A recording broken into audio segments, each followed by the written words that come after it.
Hello guys, आज के इस वीडियो में हम जानेंगे हाइब्रिडाइजेशन कैसे निकालते हैं। तो हाइब्रिडाइजेशन निकालने के लिए हमें स्टैटिक नंबर निकालना पड़ता है। हम static number direct bye formula भी निकाल सकते हैं और बाय स्ट्रक्चर।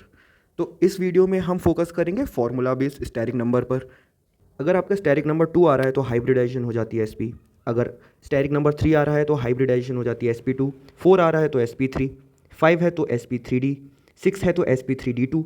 7 है तो SP3D3। तो अगर हमें फॉर्मूला से स्टैटिक नंबर कैलकुलेट करना है तो उसका फॉर्मूला होता है V plus M minus C plus A upon 2।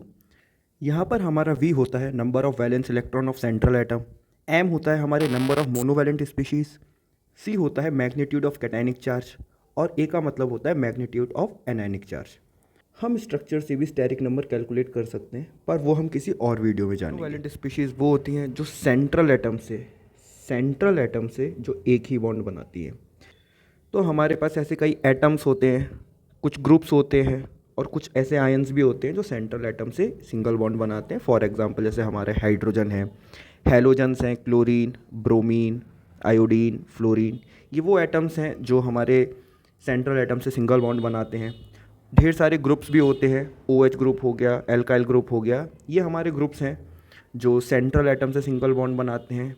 तो कुछ ऐसे आयंस भी होते हैं जो सेंट्रल एटम से सिंगल बॉन्ड बनाते हैं। For example O negative, NH negative. तो गाइस मैंने एक फार्मूला बताया था स्टैटिक नंबर कैलकुलेट करने का, V plus M minus C plus A upon 2। तो यहाँ पर जो M होता है वो मेरी मोनोवैलेंट स्पीशीज़ होती हैं। सो गाइस CH4 में जो M की वैल्यू आप देख सकते हैं, यहाँ पर 4 हाइड्रोजन लगे हुए हैं तो 4 मोनोवैलेंट स्पीशीज़ हैं जो सेंट्रल एटम से अटैच्ड हैं। तो यहाँ पर M की वैल्यू हो जाएगी 4। CH2Cl2 में आप देख सकते हैं 2 हाइड्रोजन जो कि मोनोवैलेंट हैं और 2 क्लोरीन जो कि मोनोवैलेंट है, सेंट्रल एटम से अटैच्ड हैं। तो यहाँ पर भी M की वैल्यू कितनी हो जाएगी? 4। ज़रा इस एग्जांपल को आप गौर फरमाइए। यहाँ पर COCl2 है, यहाँ पर हमारे 2 मोनोवैलेंट स्पीशीज़ हैं, पर ये जो ऑक्सीजन है ये हमारा डाइवैलेंट होता है, ये हमारा डाइवैलेंट होता है। तो हम डाइवैलेंट स्पीशीज़ को कंसीडर नहीं करते हैं। तो यहाँ पर हमारे जो M की वैल्यू है वो 2 है। तो गाइस ये हमारी रही कुछ डाइवैलेंट स्पीशीज़ और ट्राइवैलेंट स्पीशीज़। डाइवैलेंट स्पीशीज़ वो होती हैं जो सेंट्रल एटम से 2 बॉन्ड बनाती हैं, जैसे कि अपना ऑक्सीजन हो गया, सल्फर हो गया, CH2 हो गया। ऐसे ढेर सारी स्पीशीज़ होती हैं जो सेंट्रल एटम से 2 बॉन्ड बनाती हैं।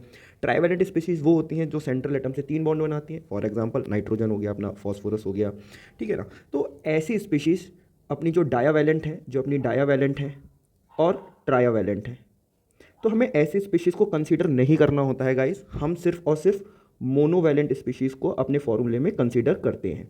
तो हमें सिर्फ और सिर्फ जो चीज़ चेक करनी है वो रही हमारी ये मोनोवैलेंट स्पीशीज़। तो जो डाइवैलेंट स्पीशीज़ हैं वो हम कैलकुलेट नहीं करेंगे। तो इस एग्जांपल में हमने देखा था COCl2 में जो M की वैल्यू थी वो हमारी 2 थी, क्योंकि ऑक्सीजन हमारा डाइवैलेंट होता है, हमें उसको कंसीडर नहीं करना होता है। आइए गाइस कुछ एग्जांपल ट्राई करते हैं। तो ये रहे मेरे पास कुछ कंपाउंड्स जिनकी हमें हाइब्रिडाइजेशन कैलकुलेट करनी है। तो पहले हम इनका स्टैटिक नंबर कैलकुलेट करेंगे। BeCl2 की अगर मैं बात करूँ तो यहाँ पर मेरा जो बेरिलियम है वो सेंट्रल एटम है। BF3 की बात करूँ तो बोरोन मेरा सेंट्रल एटम है। CO3 2 नेगेटिव की बात करूँ तो कार्बन मेरा सेंट्रल एटम है। XeF2 की बात करूँ तो जेनॉन मेरा सेंट्रल एटम है। तो सबसे पहले मैं क्या करूँगा, मेरे पास जो मेरे कंपाउंड है उनके लिए मैं वैलेंस इलेक्ट्रॉन निकालूंगा सेंट्रल एटम के लिए। तो हमें पता है बेरिलियम के वैलेंस इलेक्ट्रॉन कितने होते हैं? 2 होते हैं गाइस।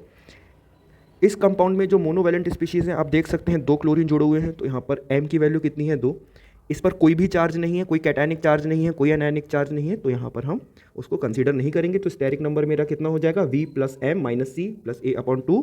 कितना हो गया guys? 2 plus 2 minus 0 plus 0 upon 2। तो स्टेरिक नंबर आ रहा है अपना गाइस 2। तो हाइब्रिडाइजेशन हो गई इसकी SP। BF3 की अगर मैं बात करता हूँ तो बोरोन के वैलेंस शेल में हमारे 3 इलेक्ट्रॉन होते हैं। यहाँ पर 3 अपने क्या है? मोनोवैलेंट स्पीशीज़ हैं, फ्लोरीन। तो M की वैल्यू हो जाएगी 3। कोई चार्ज नहीं है कैटायनिक और एनायनिक चार्ज भी नहीं है। तो यहाँ पर स्टेरिक नंबर कितना हो गया मेरा? 3 प्लस 3 अपॉन 2 3। तो हाइब्रिडाइजेशन हो गई गाइस SP2। मैं CO3 2 नेगेटिव की अगर मैं बात करता हूँ तो कार्बन के वैलेंस शेल में हमारे 4 इलेक्ट्रॉन होते हैं। ध्यान दीजिए यहाँ पर कोई भी मोनोवैलेंट स्पीशी नहीं है। ऑक्सीजन मेरा डायावैलेंट होता है, ऑक्सीजन मेरा डायावैलेंट होता है। तो यहाँ पर मैं मोनोवैलेंट स्पीशीज़ को 0 कंसीडर करूँगा। तो आप देख सकते हैं यहाँ पर एनायनिक चार्ज है कितना?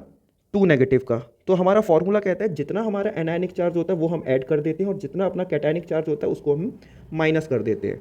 तो यहाँ पर मेरा कैटायनिक चार्ज कितना है गाइस? यहाँ पर मेरा एनायनिक चार्ज कितना है? एनायनिक चार्ज है मेरा 2 नेगेटिव। तो इसका स्टेरिक नंबर क्या हो जाएगा मेरा?